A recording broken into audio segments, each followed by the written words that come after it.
ఈరోజు మన కార్టూన్లోని అంశము వృద్ధ నాయకులను నిద్ర లేకుండా చేస్తున్న జెన్జీలు. జెన్జీలాగా కనిపించాలి అనుకోవడం కన్నా రాజకీయాలు వదిలేయడం ఈజీ అండి అంటుంది.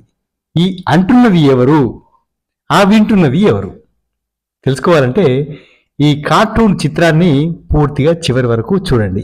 అంతకన్నా ముందు ఈ విషయాన్ని వినండి. ఇలాంటి ఆలోచనలు రేకెత్తించే 200 కార్టూన్లతో కూడిన పుస్తకం కార్టూన్ ఆఫ్ ది డే. ఆ పుస్తకం మీ సొంతం కావాలి అంటే కేవలం 150 రూపాయలు. అయితే ఇదివరకు 175 రూపాయలని ప్రకటించాను, కానీ పోస్టల్ డిపార్ట్మెంట్ వారు మనకు కన్సెషన్ కింద 25 రూపాయలు ఇస్తున్నారు కాబట్టి 150 రూపాయలకే మళ్ళీ అందిస్తున్నాను. పుస్తకం కావాల్సిన వారు ఈ నెంబర్కి మీ ఫోన్పే కానీ గూగుల్ పే కానీ అమౌంట్ 150 రూపాయలు పంపిస్తే, మీ అడ్రస్ వాట్సాప్ చేస్తే నేను 5 రోజుల్లో పుస్తకం మీకు అందేలాగా చేరవేస్తాను. ధన్యవాదాలు. ముందుగా ఇక్కడ డ్రెస్సింగ్ టేబుల్ వేసుకుందాం.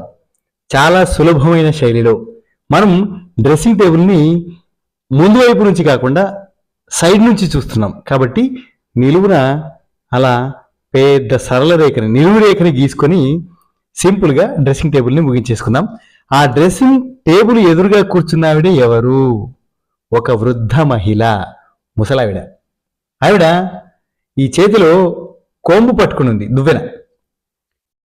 ఈవిడ్ని చాలా సింపుల్గా వేసుకున్నాను. ఇలా గదవ సాగిపోయి మూతి లోపలికి ఉన్నట్టుగా, అంటే వృద్ధురాలిగా మనకు ఏర్పడడానికి ఈ విధంగా వేసుకున్నాను. తర్వాత ఆవిడ వెనక నిలబడ్డది ఎవరు అని అంటే అతను కూడా వృద్ధుడే.